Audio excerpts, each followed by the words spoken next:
السلام علیکم ورحمۃ اللہ وبرکاتہ۔ بسم اللہ الرحمن الرحیم، نحمده ونصلی علی رسولہ الکریم، اما بعد۔ سورۃ الکوثر قرآن کی سب سے چھوٹی سورت ہے۔ قرآن بذات خود ایک معجزہ ہے۔ اس سورت کی 3 آیتوں کے جملہ الفاظ 10 ہیں۔ سورۃ الکوثر کی پہلی آیات میں 10 حروف ہیں۔ سورۃ الکوثر کی دوسری آیات میں 10 حروف ہیں۔ سورۃ الکوثر کی تیسری آیات میں 10 حروف ہیں۔ اس پوری سورت میں جو سب سے زیادہ تکرار سے حرف آیا ہے وہ حرف الف ہے، جو 10 دفعہ آیا ہے۔ وہ حروف جو اس سورت میں صرف ایک دفعہ آئے ہیں ان کی تعداد 10 ہیں۔ اس سورت کی تینوں آیات کا اختتام حرف را پر ہوا ہے، جو کہ حروف ہجے میں 10واں حرف شمار ہوتا ہے۔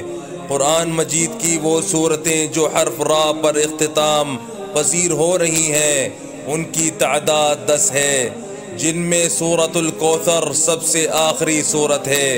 سورت میں جو 10 کا عدد ہے اس کی حقیقت یہ ہے کہ وہ ذوالحجہ کے مہینے کا 10واں دن ہے، جیسے کہ اللہ تعالیٰ نے فرمایا فَصَلِّ لِرَبِّكَ وَانْحَرْ، پس نماز پڑھو اور قربانی کرو۔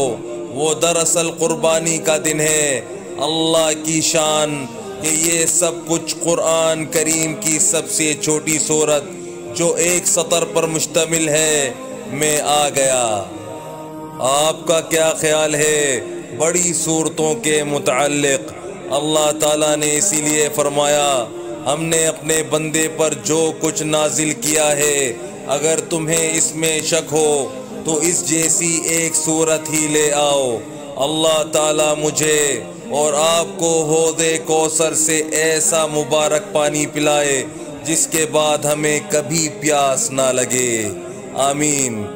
بس میرے بھائیوں دوستوں، جو آج ہم نے سنا ہے اللہ پاک ہمیں اسے سمجھنے کی، عمل کرنے کی اور دوسروں تک پہنچانے کی توفیق عطا فرمائے، اور حضور صلی اللہ علیہ وآلہ وسلم کے مبارک طریقوں کے مطابق زندگی گزارنے کی توفیق عطا فرمائے۔